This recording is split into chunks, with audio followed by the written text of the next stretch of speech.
好，那过去我在对鼻咽癌的研究上面曾经发现到他们其实都是有非常强的事业心。那后来我才发现，原来事业心的部分是展现在这些人对于一种成就感的追求。我这样讲是一种描述啦，并不是说是一种批评或是一种指责，其实完全不是那个意思，在描述他们的一个这个思维的状况是比较应该讲注重面子，甚至有时候是比较好大喜功。简单讲的，较爱面子啦，较希望成功给别人看到，所以他们展现出来的常常是一个非常要展现出一个很好的一个外在。很好的外在所以有一个学员，其实后来是因为他是台商，然后刚开始有赚到一些钱，那后来慢慢发现自己的事业变得不好的时候，他就不能接受自己的。好，那我记得他讲了一句话非常经典，叫“不成功便成仁”。所以当他觉得自己在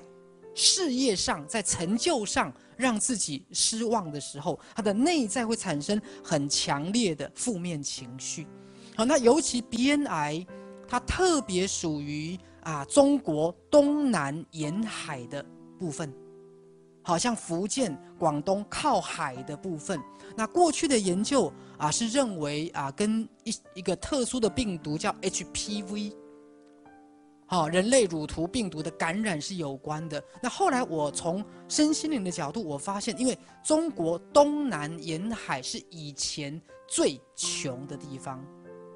所以东南福建广东的移民是最多的，因为靠海的部分是不容易过日子，所以在这样的一种氛围之下，他们被迫一定要出外去赚钱。好，被迫一定要很勤俭，那被迫一定要成功，而且在事业的成就上面。那后来我发现，当这一群人他这么的在乎他给人家的一个印象的时候，他内在是产生很大的焦虑。好，就像以前我们常跟大家讲过的，如果一个人一直要在外界的呈现是呈现成功的，呈现功成名就的，呈现一个很强的一个成就感，请问在内在有没有对自己造成很大的压力？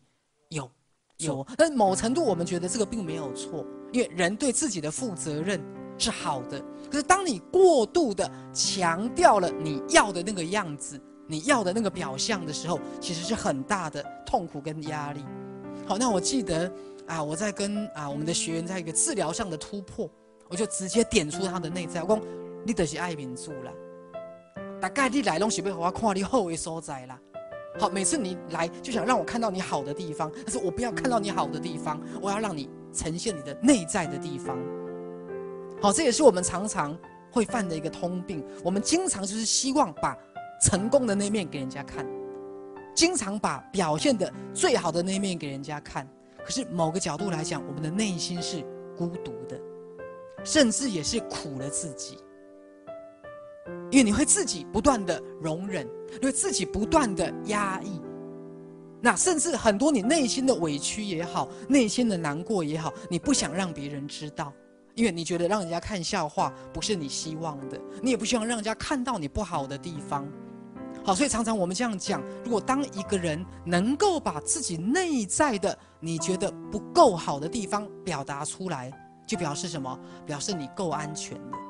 表示你够信任的，表示你不再